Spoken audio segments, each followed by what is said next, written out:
Kylian Mbappe ഇല്ല, Jude Bellingham പരിക്കേറ്റ് ഗാലറിയിലാണ്, റോഡ്രിഗോയും പുറത്ത്. പ്രീ ക്വാർട്ടറിലെ അതിനിർണായക പോരാട്ടത്തിൽ മാഞ്ചസ്റ്റർ സിറ്റിയെ നേരിടാൻ റയൽ മാഡ്രിഡ് ഇറങ്ങുമ്പോൾ ആരാധകരുടെ ഉള്ളിലെ വലിപ്പം ആദ്യമുണ്ടായിരുന്നു. എന്നാൽ സാന്റിയാഗോ ബെർണബേയിൽ കഴിഞ്ഞ രാത്രി പിറന്നത് പുതിയൊരു ഇതിഹാസമാണ്.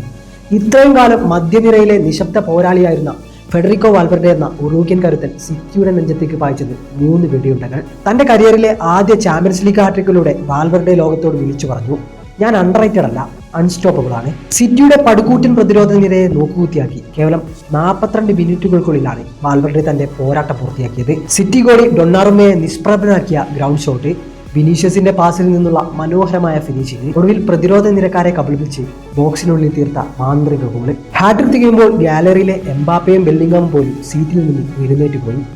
കഴിഞ്ഞ 26 ചാമ്പ്യൻസ് ലീഗ് മത്സരങ്ങളിൽ ഒരു ഗോൾ പോലും നേടിയിട്ടില്ലാത്ത താരമായിരുന്നു അയാൾ.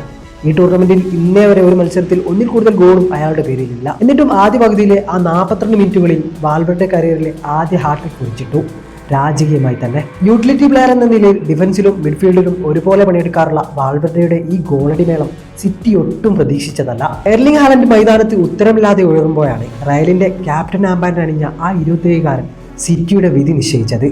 2017 മുതൽ റയലിനായി വിയർപ്പൊഴുക്കുന്ന ഈ താരം ഇന്നലെ രാത്രി തന്റെ മൂല്യം ഫുട്ബോൾ ലോകത്തിന് കാണിച്ചു കൊടുത്തു. മാർച്ച് 18 രണ്ടാം ഭാഗത്തിനായി മാഞ്ചസ്റ്ററിലേക്ക് വിമാനം കയറുമ്പോൾ റയലിന് ഒട്ടും പരിഭ്രമിക്കാതെ തന്നെ ഇത്തിഹാദിൽ ഇറങ്ങാം.